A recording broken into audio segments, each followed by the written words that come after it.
is not only a part of Synergos Global Gathering, but is also part of a larger series that we do called Cultivate the Soul, which hosts interactive sessions to practice inner work and increase consciousness of the ideals that drive us. So you'll see today, we definitely worked to make this session interactive. And PeaceJam is an international organization whose mission is to create young leaders committed to positive change in themselves, their communities, and the world through the inspiration of Nobel Peace Laureates who pass on their spirit, skills, and wisdom they embody. And you'll see today the speakers are amazing representatives of the PeaceJam mission. I'm so pleased to welcome Thandeka Tutu-Gasha, who's the CEO of the Desmond Tutu Tutu Desk campaign as our featured speaker. And we also have wonderful representatives from PeaceJam, Earl Mentor, Jasmine Moswie, Amadou Diallo, and Jake Reagan. So to get us started, we're going to do our first exercise on the question that we're looking at today. Where do you find hope? Please in the chat box list a one-word answer to that question, and we'll show you the collective results at the end of this session. So please do that now. As we continue to do that, I am very pleased to introduce Earl Mentor. Earl is the South African affiliate coordinator for PeaceJam Foundation, and he's the founder and director of a peace-building organization, mentoringpeacebuilders.org. Earl will lead us through an activity to get us further engaged on this topic. Earl, please. Thank you, Melissa. Good day, all. I've been tasked to help set the intention for this event with an inspiring interactive activity. We will have a little bit of fun with this activity called Would You Rather? So let's get into it, shall we? This activity is really simple. I have created a list of questions that have two options. I am going to ask a question and I want you to hold up one finger for option number one, or two fingers if you will choose option number two. For example, the question, will you rather do the beach for option number one or hike a mountain for option number two? What would be your answer? I would go for number one. Love the beach. Lovely. Awesome. Super fun and super simple. So let's kickstart this process.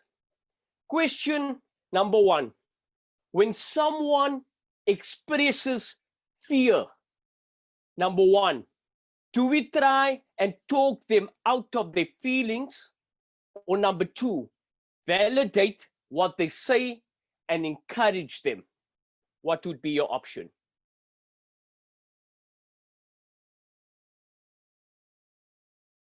Interesting. Let's move on to question number two.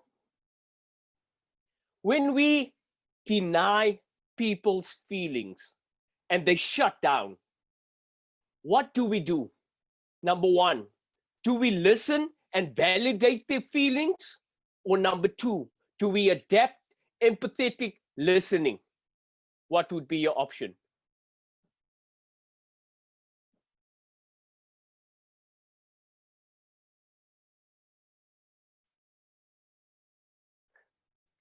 Interesting. Love it. Let's move on. What can we do to help young adults have hope in this violent world? Number one, do we allow them to accept what's happening? Or number two, do we allow them to see their role in creating peace in this world?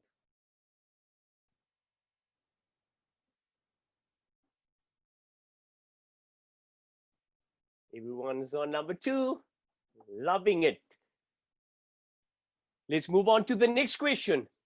How can adults help children feel calm when they themselves feel anxious?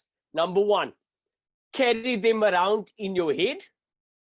Or number two, help encourage kids to become part of the solution.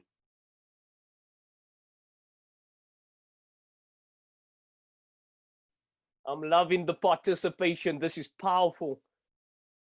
Cool. I have a last question, and I'm going to throw the spanners in the works because I'm going to give you 3 options.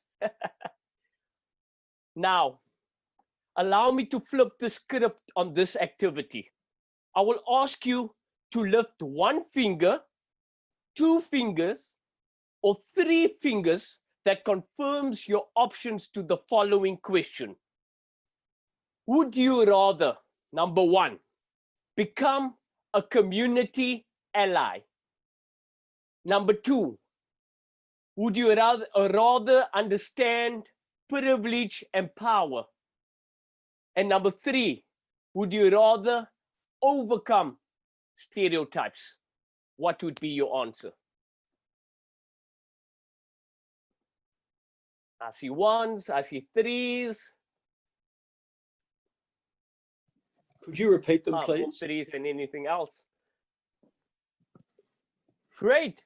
Thank you all for delving into this activity. It really helps understanding our role as custodians for positive change in our lives, our communities, and the world. I will hand it over to Melissa. Thank you, Melissa. Thank you, Earl. I can see that we're all alert and energized and appreciate this wonderful activity. I'm now very pleased to introduce our featured speaker, Thandeka Tutugashe, to speak on our main theme today, moving from fear to hope in uncertain times. We will have time in the last part of the session for questions, so please post any questions that you have in the chat. Thandeka is the CEO of the Desmond Tutu Desk Campaign, which is a charitable educational organization. It addresses the more than 95 million desk shortage in sub-Saharan Africa. She is committed to working to preserve peace, improve racial reconciliation, and ensure equality by improving the health and education experiences of young people, particularly in sub-Saharan Africa. Thandi, welcome today. Good morning, Molweni, Sanibona, Dumelang, Absheng, Nda, Goeiemorgen. Now, as a proud South African, I had to try and say good morning in at least 7 of our 11 official languages. South Africans always want to go the extra mile. And how many other countries in the world can actually boast 11 official languages? How many countries in the world would actually want to? I am so happy and honored to be here this morning and want to thank Melissa and Synergos for this special invitation, and my friends Kate and Brandy at PeaceJam in Colorado who helped make it happen. Thank you. So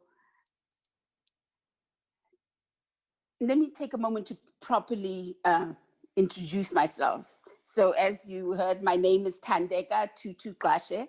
Thandeka, which in my native Xhosa language means lovable. My husband of 36 years says only sometimes. However, most friends and family know me as Thandi and pronounce Thandi as in Gandhi, not Tandy as in candy. The last part of the introduction relates to my being the eldest daughter of Archon Mama Leah Tutu. Technically, that is correct. But I think I prefer to say that I'm the nicest daughter of the Archon Mama Leah Tutu.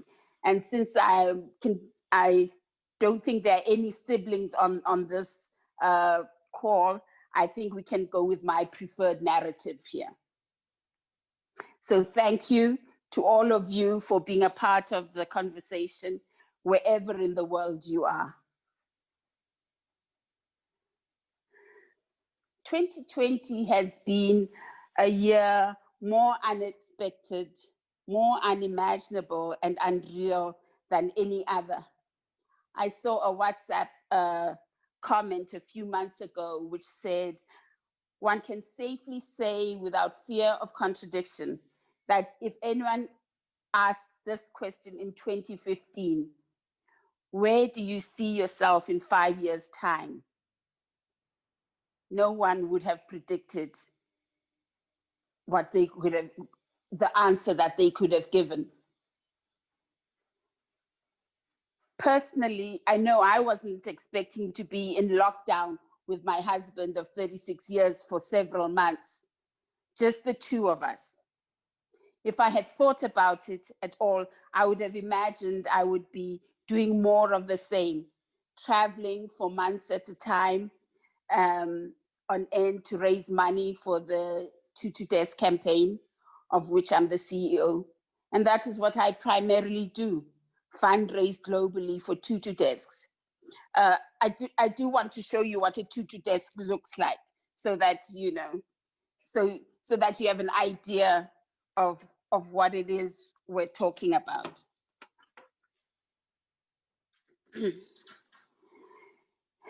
Tutu Desk was previously known as Lab Desk until my father became patron and Lab Desk became Tutu Desk. So these are given to learners in schools where there are no desks. And although there are 95 million children in sub-Saharan Africa who go to school without the benefit of a desk, worldwide, that jumps to 500 million globally. So our aim is to provide 20 million of these by 2025. And we have currently given out 2 million in 24 African countries. So there's still much work to do. So much of my time is spent traveling to fundraise or else out at the schools, handing over the desks to the learners in need. However, fast forward to January 2020, and I remember the fear and trepidation as we watched daily with increasing horror as the coronavirus spread from country to country, as it went around the world, bringing with it COVID-19. The stories of illness and death in countries around our globe had us worried and fearful.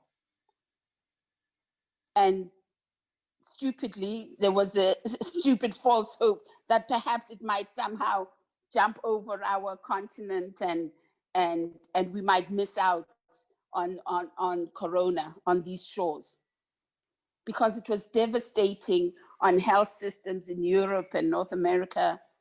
So what chance did we have of surviving here on the African continent with our much less capable and poorer health systems? Then coronavirus hit our shores here in South Africa, and the country went into lockdown. South Africa had one of the strictest lockdown regulations in the world. And there I was, alone at home with my husband, only connected to the outside world via phone, TV, and the internet. Looking back on that time now, in retrospect, those were probably the best months of my 36-year marriage. This coronavirus and COVID-19, I had feared so much. And to be truthful, still do, almost to the point of paralysis, had given me a time and a chance to do a reset of my most important relationship. It gave me a chance to reconnect with the very special man in my life, the one I'm married to, through long conversations and arguments and laughter, through dinners for two and movies and TV soapies. My very real fear was translated into hope and opportunity, thankfulness, and a chance for reconnection. a quote I saw from someone writing for the Huffington Post was that fear is the prompt, hope is the way. Fear is about trying to survive something. Hope is about knowing why you want to. However, that was just about hope and fear during COVID times at an extremely personal level. The reality for many in our country, in our communities, and in the world are very different. The pandemic has laid bare for all to see the extreme inequalities that exist in our world, not only between countries, but also within countries. Here in South Africa, everyone knows the keeping safe and healthy mantra of wearing a mask, social distancing, and washing your hands or using sanitizer regularly. But how do you wash your hands in communities where people don't have running water in their homes? How can you possibly social distance when families of 6 people or more share a one-room shack? How do we have free and equal education for all when some children in cities and towns continued going to school online, whilst others, the vast majority, couldn't go to school? Our schools were closed down, and anyway, there was no internet or computers there for learning to happen. Our governments need a reset. Our countries and communities need a pause, reset, and restructuring so that the new normal cannot be us trying to go back to what used to be, but trying to do things better than we used to do so before. I am encouraged when I hear or read stories of people who, even in these most fearful of times, step up and step out to help those less fortunate, the ones whose lives have been devastated by the worst effects of the coronavirus. These are what gives one hope in our communities, in our countries, in our continent, and in our world. For instance, there are women in our communities who band together to run soup kitchens so that starving children who used to get at least one good meal a day at school because they were at school, now have nothing to eat. People who see a need and step up and step out to fill it. Have you heard of the Michelin star chef called Vikas Khanna from India? He's based in New York. And he has fed 50 million Indians who struggle to provide for their families during the pandemic. He's a celebrity chef. He has cooked for the rich and famous, even the Obamas, I hear. He has written 35 books. And yet he says his Feed India initiative is his greatest achievement to date. This is an awesome initiative of hope during a time of crisis and fear. I'm inspired by people who go through traumatic, fearful experiences and come out on the other side as beacons of hope for us, for our humanity, and for our world. In 2011, Steve Mcgowan, a South African, was captured by Al-Qaeda in Mali as he tried to cross Africa from north to south on a motorcycle. And he was only released nearly 6 years later.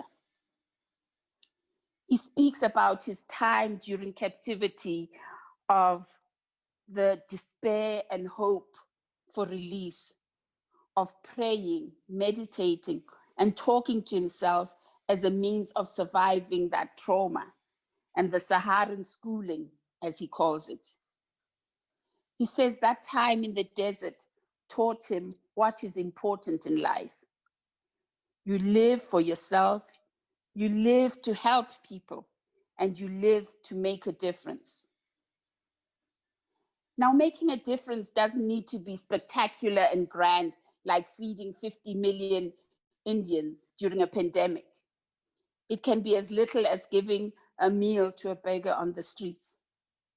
But for that person, that is a big difference.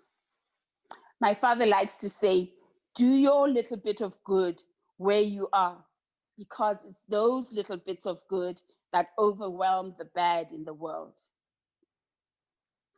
We as humanity are like an orchestra, and every single musical instrument is crucial for the wonderful music that is live to erupt and to be heard. You know, when you watch a conductor conducting an orchestra, you'll have the violins and sweet, sweet, sweet, and then you'll have the the big, what are they?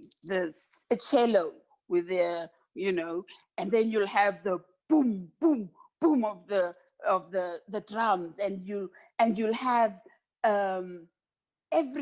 you'll have the trumpet and the trombones and all of those horns, and the conductor will be conducting, furiously, and then at one point he will point, and right there at the back is someone with a little triangle, and it goes bing, and then the conductor will go again and point again, and you'll get that bing.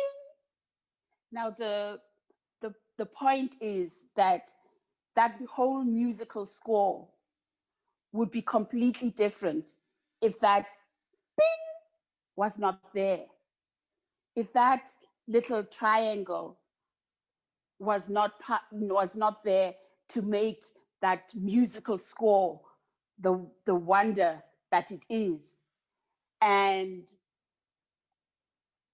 that is, in a sense, a euphemism for us, for humanity, that you don't have to be part of the big drum or the trombone or the trumpet, going at full tether. Your role in life may just be that of the little ding triangle. But if you are not there, if you are not part of the whole crescendo, part of the whole music score, then life and humanity is lessened because you are not there. So don't feel that you have to do major miracles or huge and great and wonderful things to be part of the hope and the joy and the musical crescendo of life. You may just be a little triangle, but without you, life and humanity is a little less than it should be. So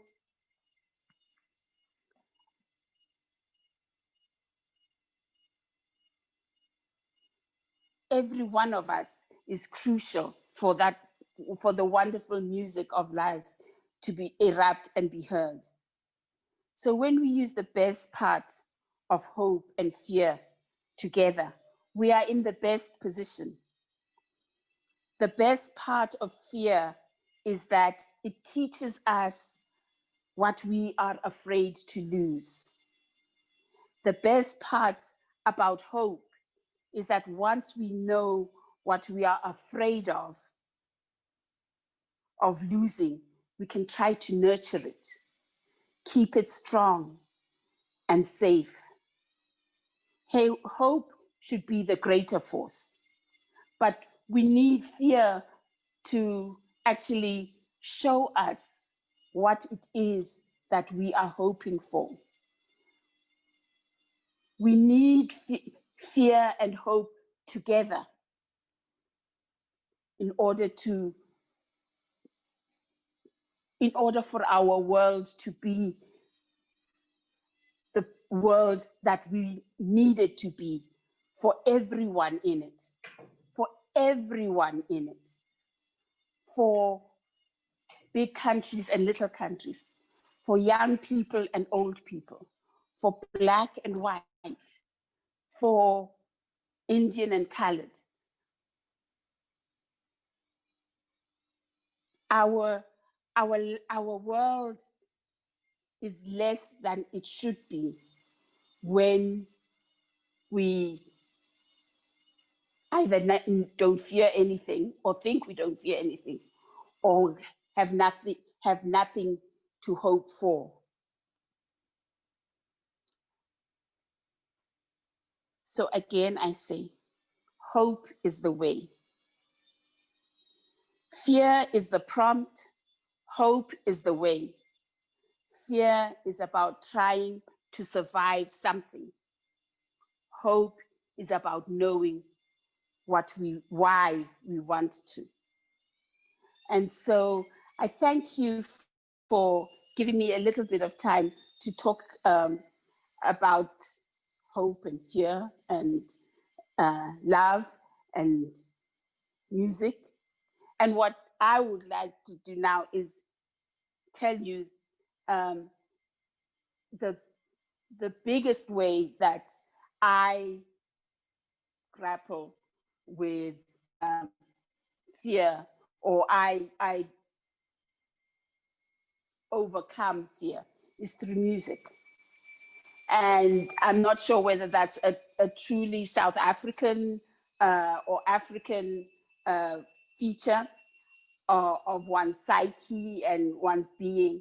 But I know how important music is to every South African. When the Soweto Gospel Choir brought out a 10th anniversary CD, they had my dad introduce it for them. And one of the things it says is, music is an integral part of our lives. We cry, we cry. When we cry, we have music. Our funerals have music. When we're happy, we have music.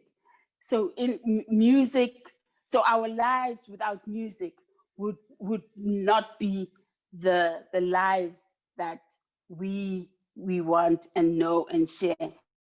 And it's not that music dulls the pain or doesn't make you aware of your circumstances, but music uplifts your soul and gives you the strength and the determination to carry on and to continue living life to the fullest. And so at my, I think was my time up already? Not quite, almost. So what I would like us all to do, because what the world needs now is music. Music is medicine for the mind. We can bring happiness and hope in this moment of relative despair. Music is the language of the brain. Dr. Michael Todt of the University of Toronto says, it's a complex auditory language, and it stimulates the brain in many different ways. It stimulates feelings, thinking processes, the emotive system. Without music, life would be a very dull and hopeless place. And so I have a piece of music that I would love to share with you, sung by the Soweto Gospel Choir. And you can all dance where you are. Dance.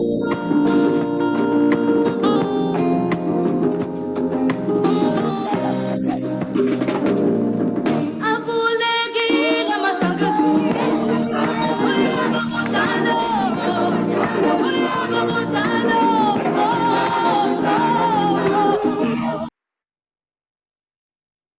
Thank you so much for your wonderful words of inspiration.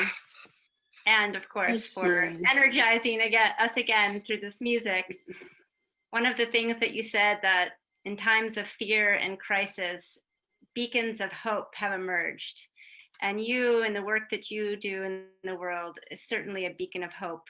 And I know many of us on this call are also doing work in the world that are beacons of hope. So thank you. So for the next part of the program, we're going to hear from a variety of voices of PeaceJam. We'll hear their stories and where they find hope in these uncertain times. So first, I'd like to invite Earl back to share his story. Earl. Thank you once again, Melissa. And thank you for allowing me to share my personal view on the topic today, moving from fear to hope in uncertain times. PeaceJam is a youth-led, community-engaged, a Nobel-inspired initiative.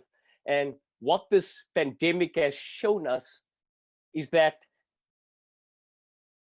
it is important for young leaders to help heed the call to perform vital work on the front lines of the pandemic response. I'm deeply honored and grateful to have been given the opportunity to be part of this powerful engagement with the aspiring young leaders who are certainly showing up and being present in the light of these uncertain times.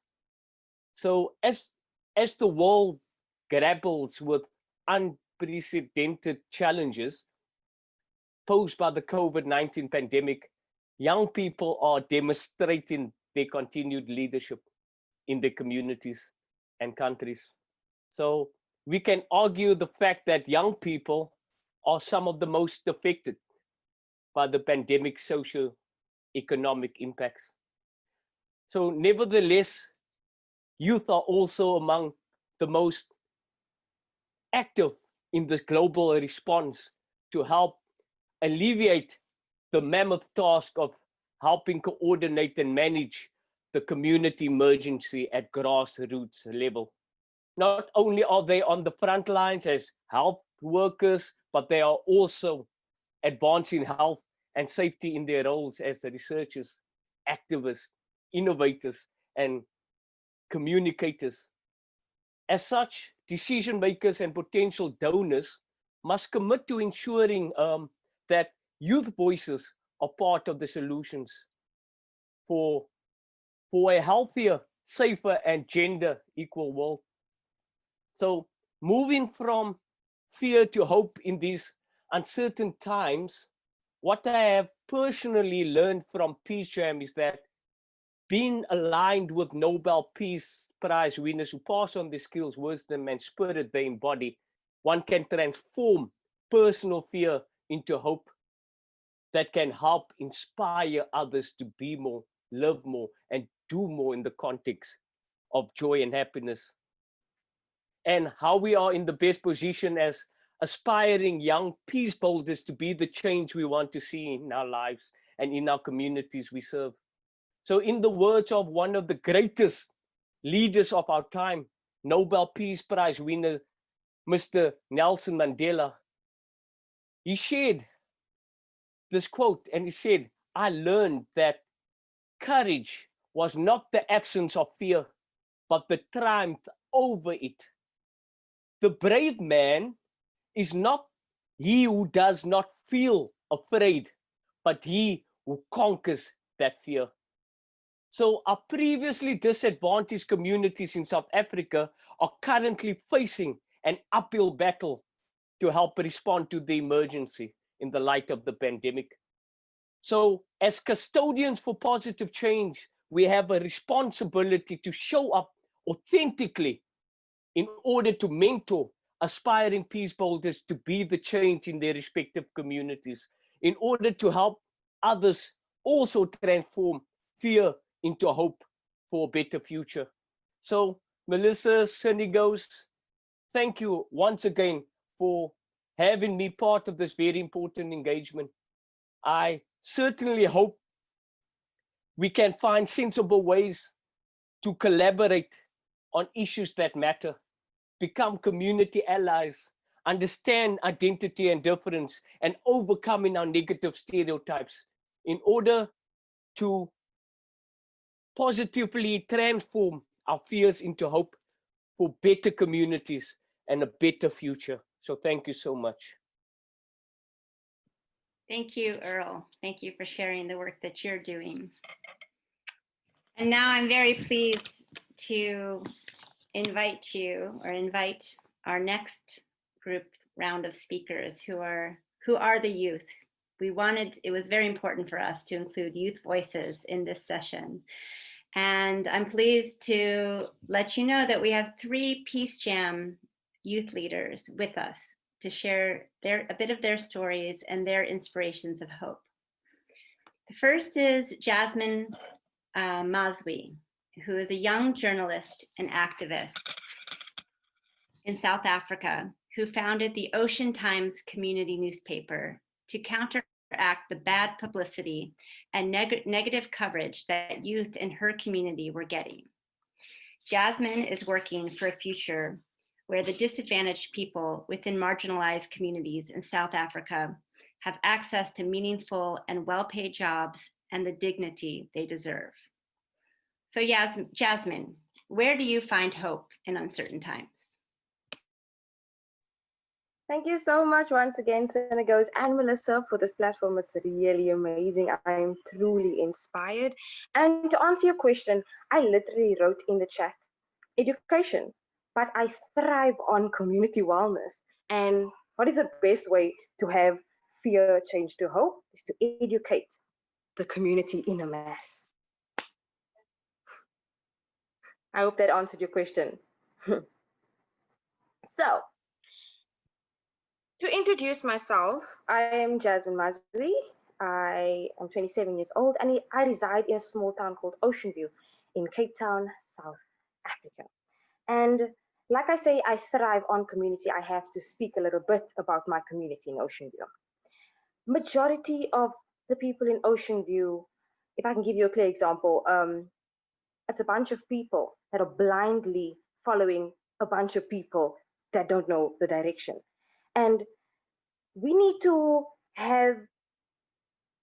stop the following. And Ocean View has a huge need to lead rather than follow. So we can create the strongest leaders. And if they go home, they go to the same cycle, the verbal abuse, the mental abuse, the emotional abuse. And there's a small chance of us actually getting creative, strong leaders moving forward. So, like I say, my story from moving from fear to hope started at a young age, in grade 12 probably. I didn't have a sense of direction like many other people around me. And I was forced to do something that I was very uncomfortable with. Study something that I excelled in, but it wasn't me. And through the means of journalism, I changed my narrative. And there's something powerful of finding a passion, owning your story, finding a direction, and knowing a clear end in the end. And how journalism changed me and made me such a strong person. There's something about finding people's stories and letting them tell it. And when I met Earl Mentor, I know Earl so long ago, but through meeting Earl through PeaceJam, I remember at the time, he used to say, you say it a lot, I think he still says it, own your narrative and stand in your power. And there is something so beautiful about that. No matter what circumstances you come from, no matter how rich or poor you are, no matter your journey, it's your journey. And it gives you a chance to own it. And I live with those words daily, daily, daily.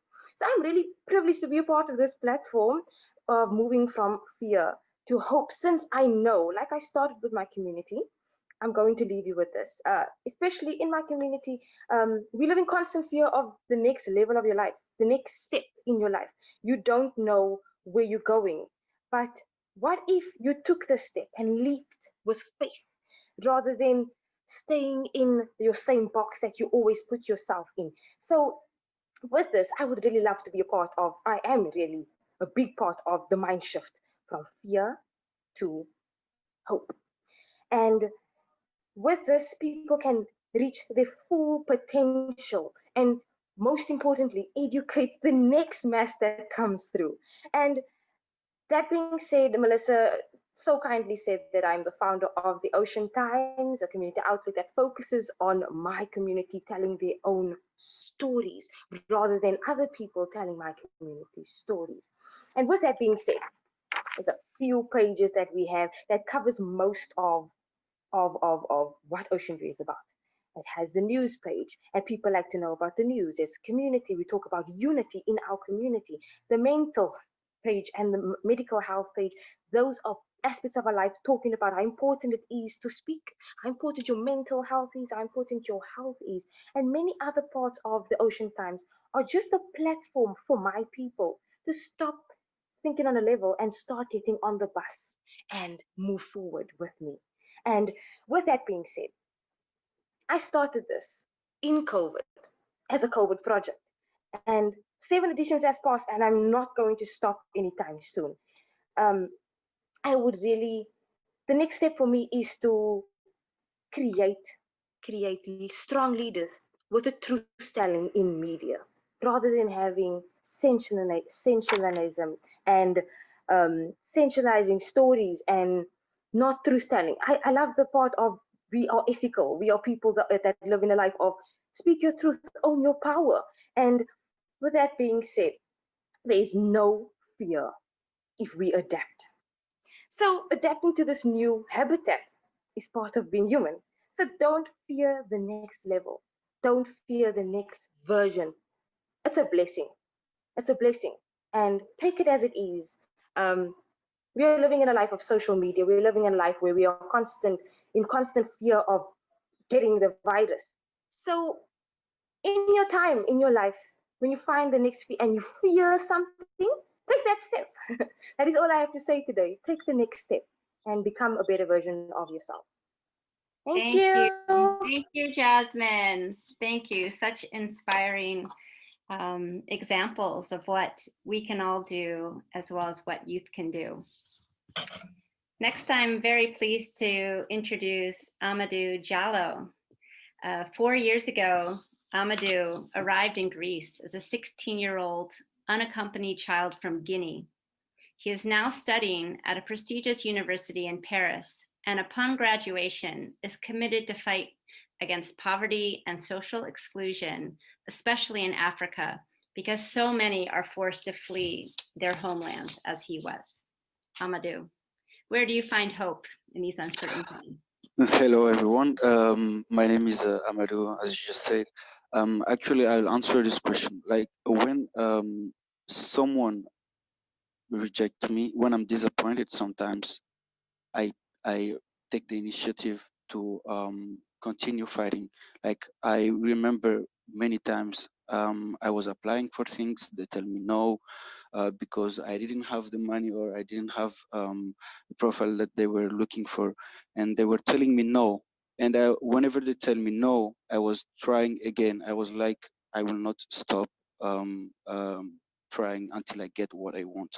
So I found hope in disappointment, in rejection sometimes. So yes, this is how I came here.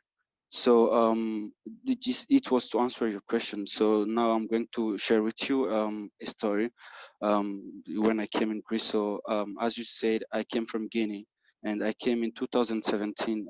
In my country, I belong to the to an ethnic who are at high risk, and I decided to leave Guinea. I traveled to Turkey through Mali. I spent a couple of weeks in Turkey. I was alone there and I needed help. I left for Greece in a rubber boat and reached the island of Lesbos. The journey was a very difficult one. I was afraid and cold when I arrived in Lesbos. I was directed to a big refugee camp, and after I learned it was Moria. You know, living in Moria camp is a life-threatening experience to which no one, by any means, children should be exposed to. No access to clean water, proper food, and shelter. A few days later, after my arrival there, a fire broke out in the camp, and everyone ran to the port. I also went there and made my way to Athens. The first weeks I spent in Athens, I had experienced the uncertainty of not knowing what to do.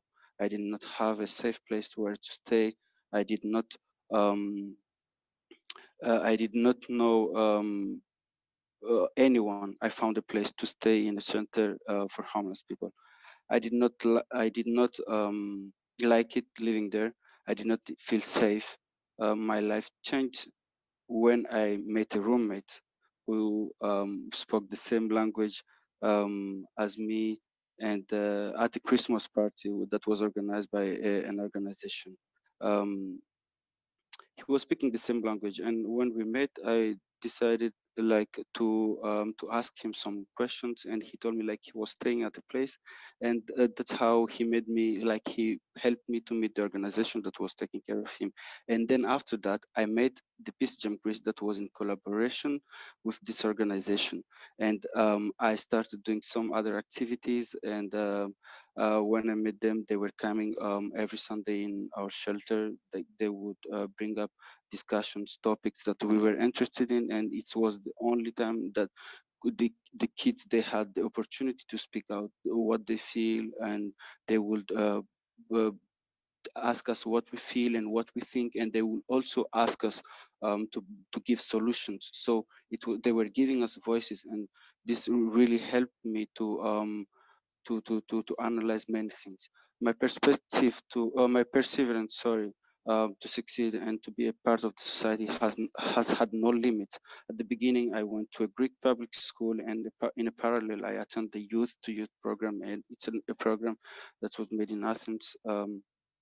For young people, it was difficult for me to to follow the Greek classes, but with some courses that I was doing, I made it. And then after that, I went to a French school that they call the Legion de la Croix high school in Athens, and I asked how to enroll there, and I asked how much it was, because they told me it was a private school, and I had to pay the tuition fees. Oh, I was really I was worried about it, but it was not easy.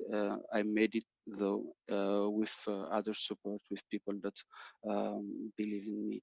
I finished my studies. I want to. I know that when I finish, I want to have a good profession. I know that in that way I might be able to help children in the world and in Africa.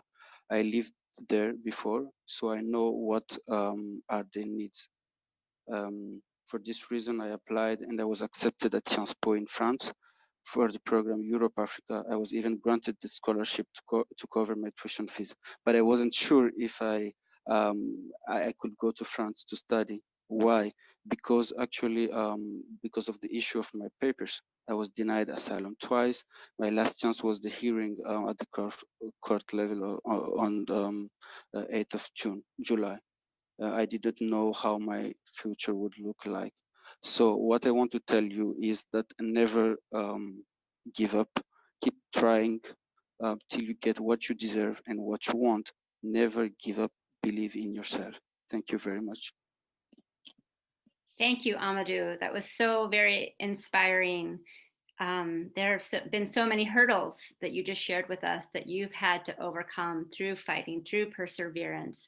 And obviously, you've maintained hope for a better life during that time. So thank you so much for sharing your story. Last, we have Jake Reagan. Jake is a 2020 Rhodes Scholar pursuing a degree at Oxford University. He was student body president at the University of Colorado Boulder from 2018 to 2019, where he worked to raise awareness about gun violence on campuses and helped found PeaceJam's United Against Gun Violence Coalition, led by youth, at the forefront of gun violence prevention in America. So Jake, welcome. Where do you find hope in uncertain times?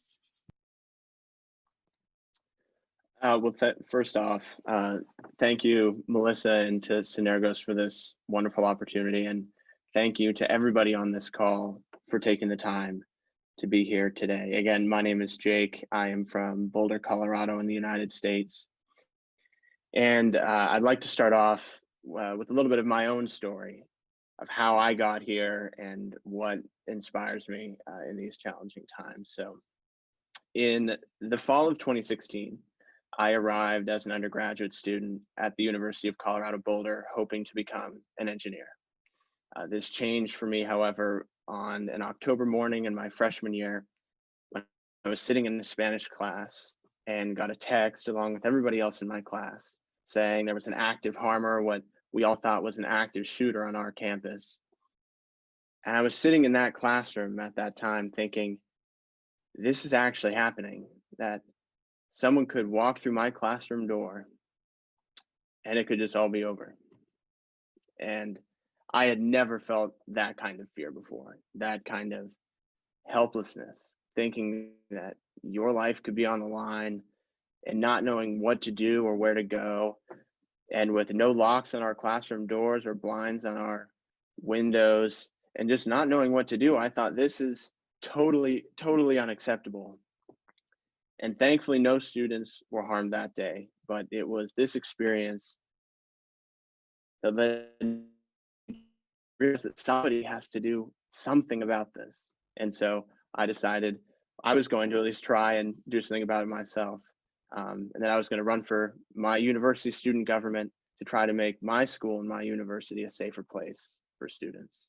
And a year later, I became the student body president of one of the largest and most well-funded student governments in the US, with the goal of improving the safety of my university and making sure that we were better prepared for an active shooter event.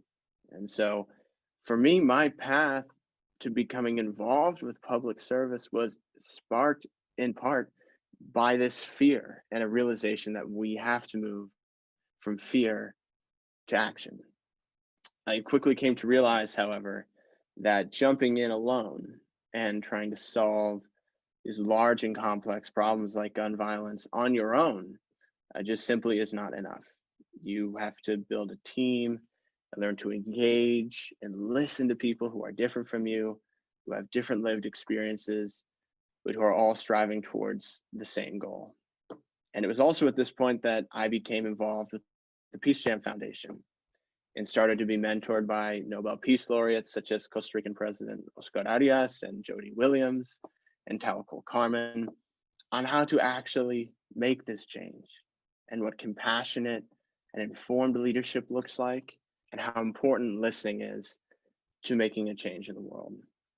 And I often talk about this importance of listening in the context of jazz music and a jazz combo group, because I love jazz music and I played jazz piano growing up as a kid. And I love the musical reference made by Thandeka in her remarks. And at its most basic level, jazz and music is a conversation between musicians. And if people stop listening to each other, the whole thing falls apart. There is dissonance and discord and conflict, and politics is no different, and solving the complex problems in our world today is no different. It requires us not only to move beyond fear, but to listen and engage and act. And I know this idea of taking a moment of fear or disillusionment or frustration or sadness and having that compel you to action may at first glance sound kind of cliche, but I would say it is not blind optimism. I know this from my own experience.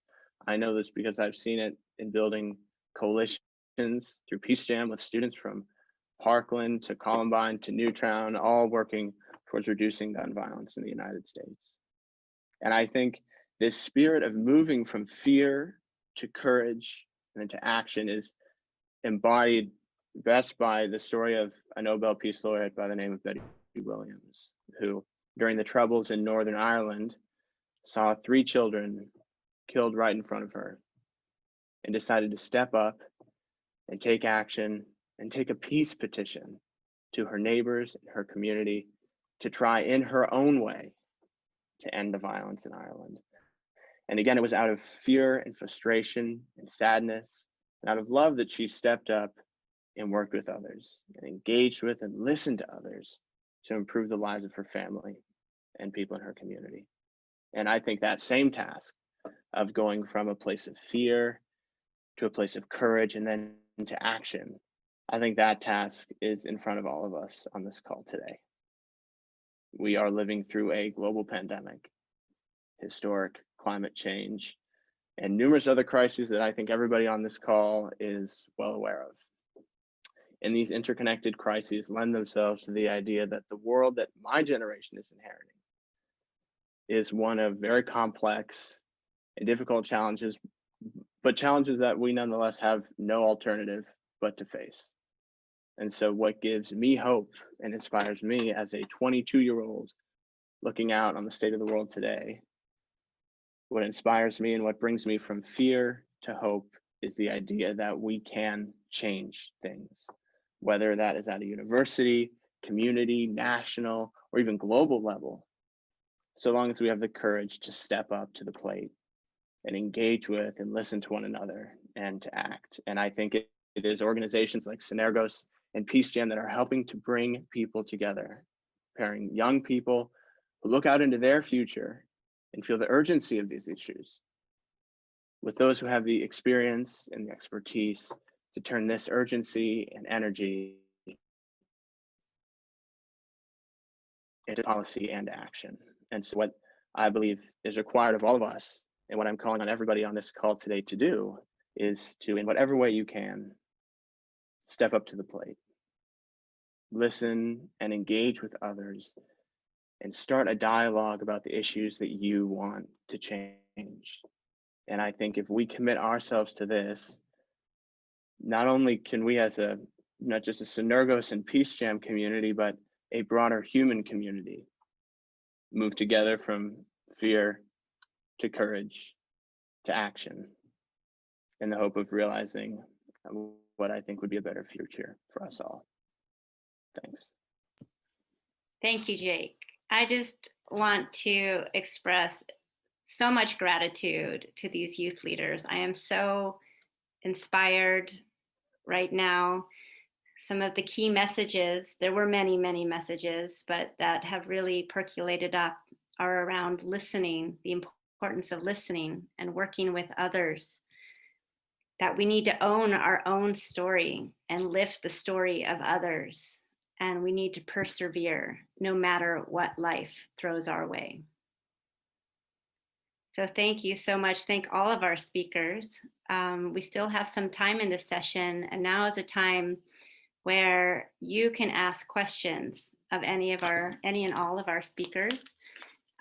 Please put questions in the chat or try to raise your hand. I'll try to see you, but the chat would be a little easier for us to see. As we do that, I have a couple questions that have already been sent.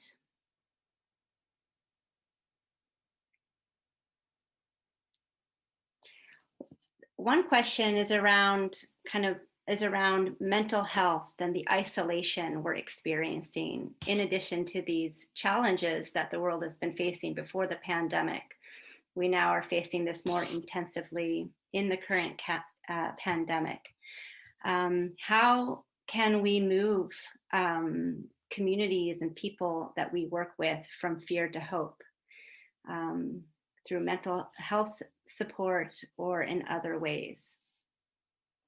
I'd like to open that to all of the speakers to reflect on.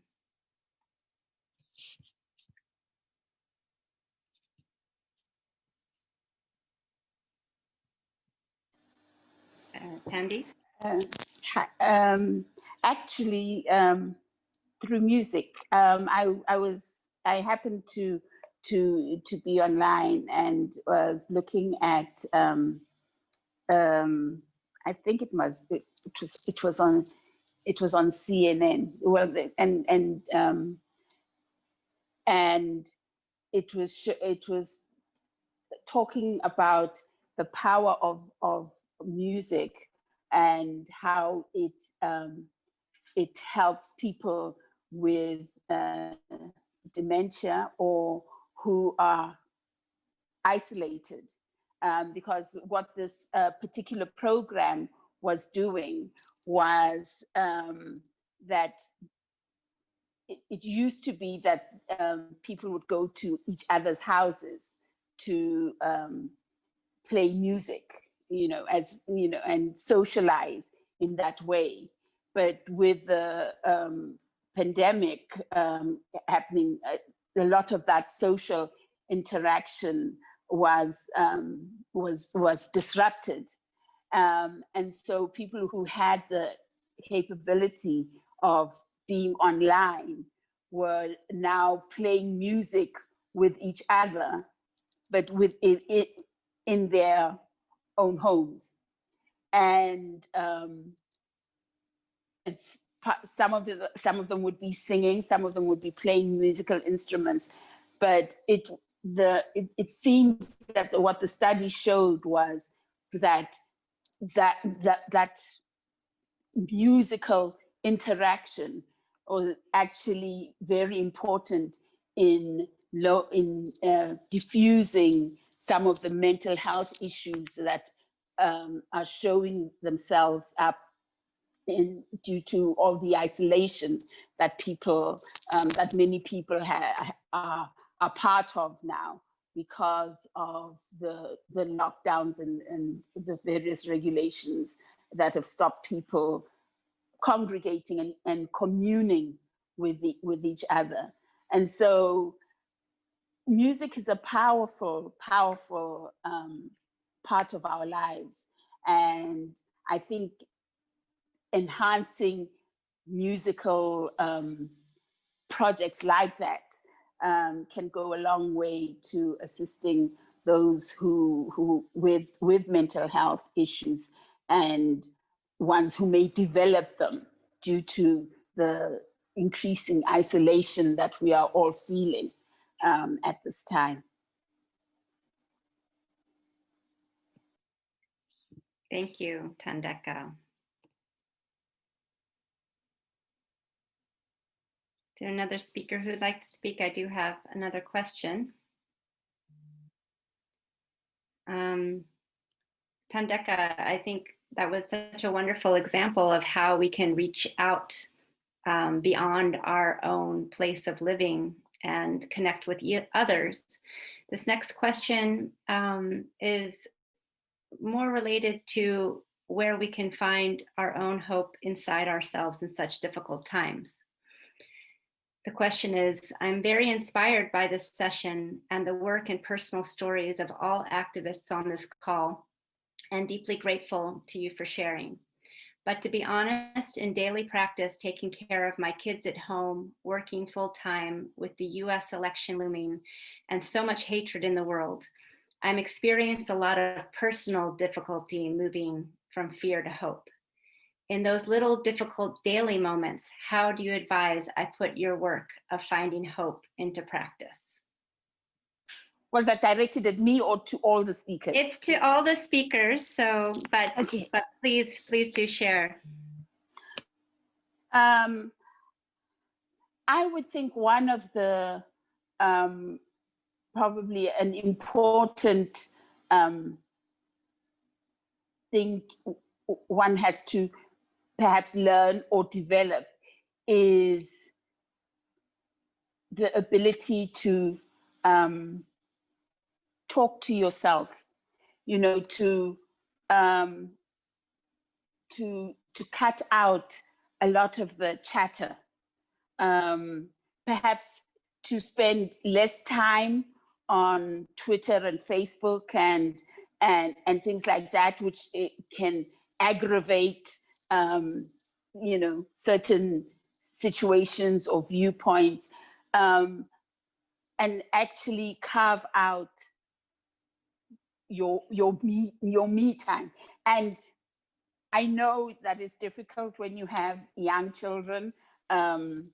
It was difficult 36 years ago. I'm sure it's even more challenging now.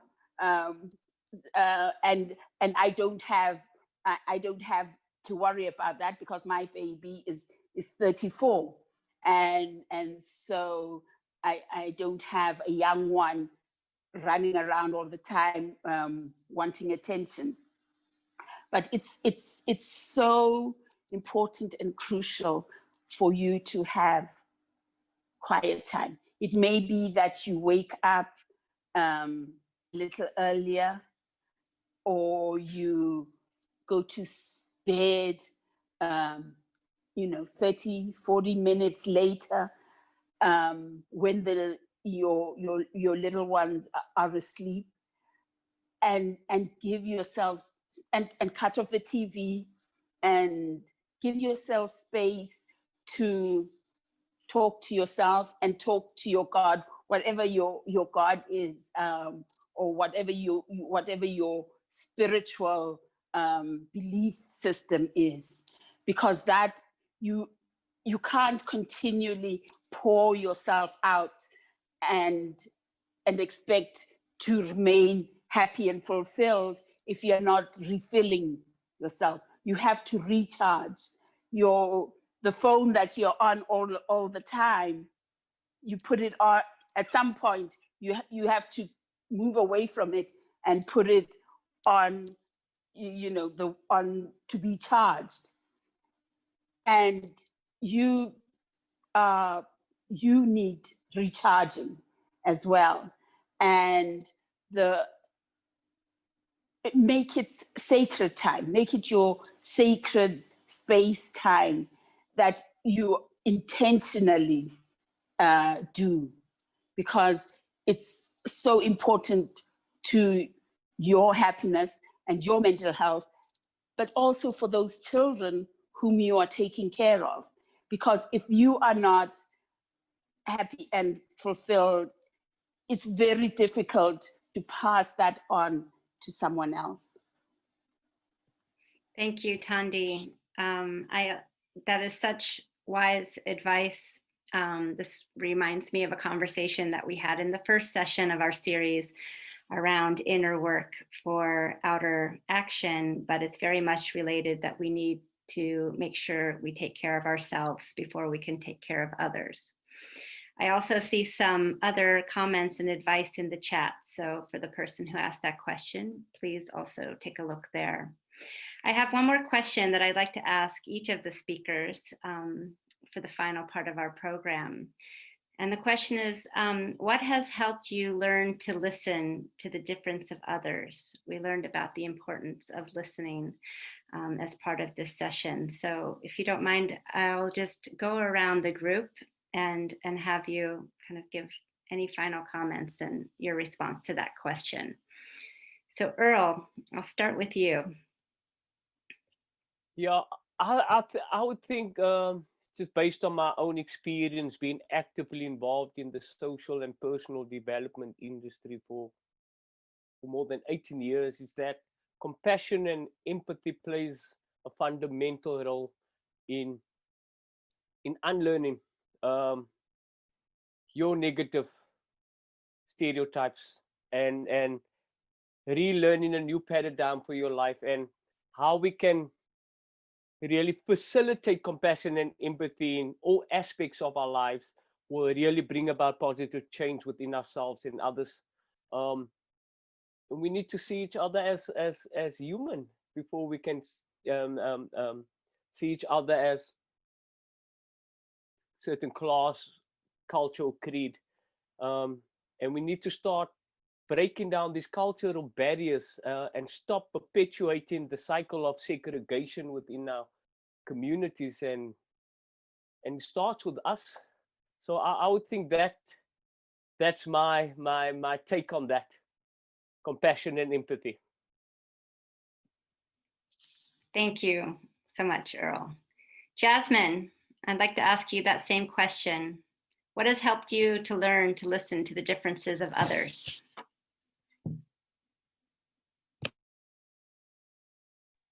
Thank you so much.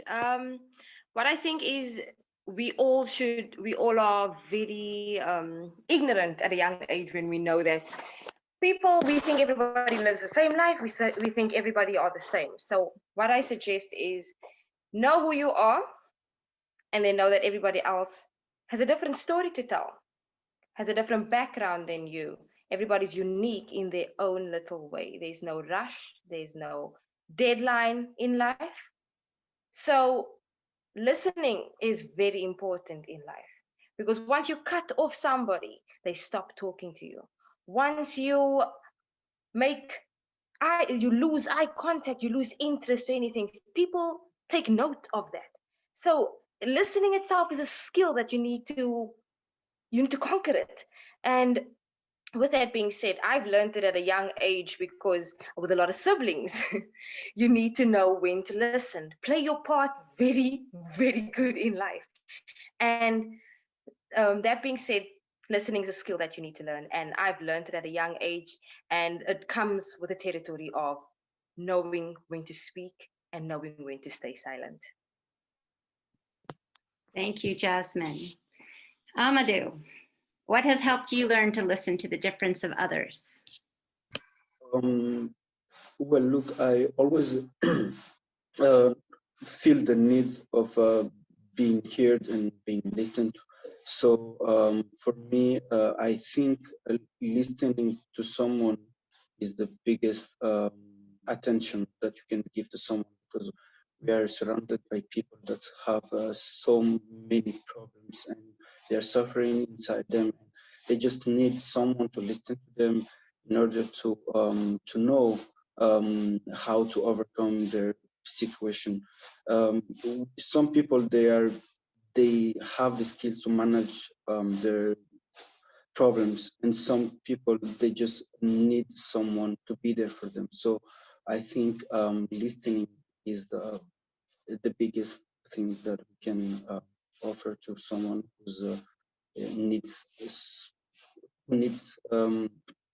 attention.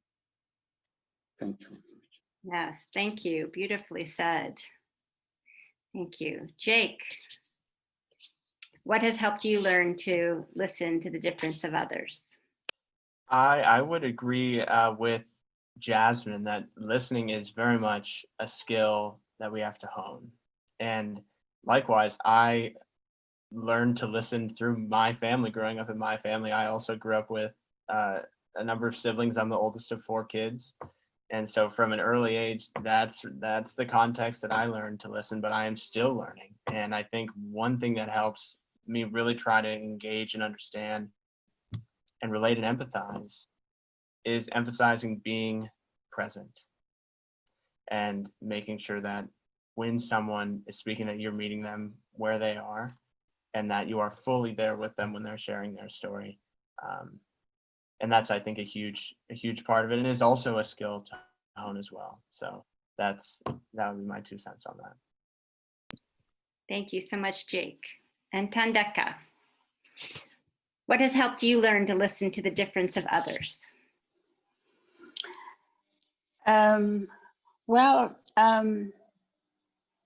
Growing up in South Africa and being segregated has shown how much we as human beings are the same with all our differences, and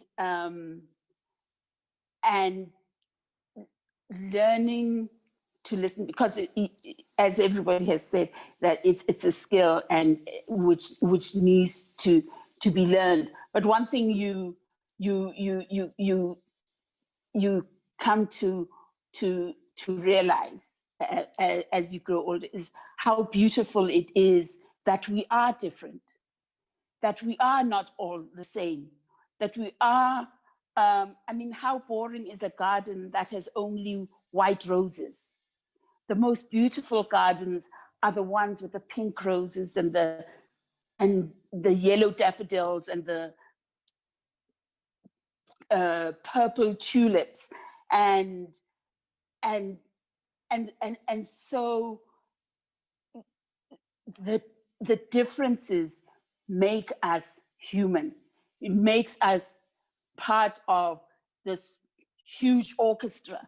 How boring would our world and lives be if every single instrument in that orchestra with that little pink triangle. How wonderful it is that God has made us different so that we complement each other, because there's no one person on this earth who knows everything. No one person in this world can do everything. It's because we are different and we have different gifts and different abilities that we can come together as humankind, and learning to appreciate those differences. You have to talk to people, but not just talk. You also have to listen to them, because if you don't, you'll never truly get the full measure of the wonder and the awesomeness of being human in God's world. Beautifully said. Thank you so much. I want to ask one last thing. Yes. Also, being full of positivity has helped me to learn to listen to other people, because when you have positivity energy, you can give always a positive energy to someone who you're talking to. That's true. You transfer your hope in that way. Thank you. So we're coming to the close of the session. I want to thank all of our speakers, all of you having taken the time today, PeaceJam for their partnership, our technical team for the support. And we'd like to close this session with more words of hope. They were your words of hope, or your places that you found hope in this word cloud. Beautiful. Renewal, nature, life, God, youth. These are the words that many of us put forward, and you can see others as well. So this is, I'm closing the session now. Thank you all once again. I hope you will join us for more of the events that we have this week through the Synergos Global Gathering, and wishing you a beautiful day.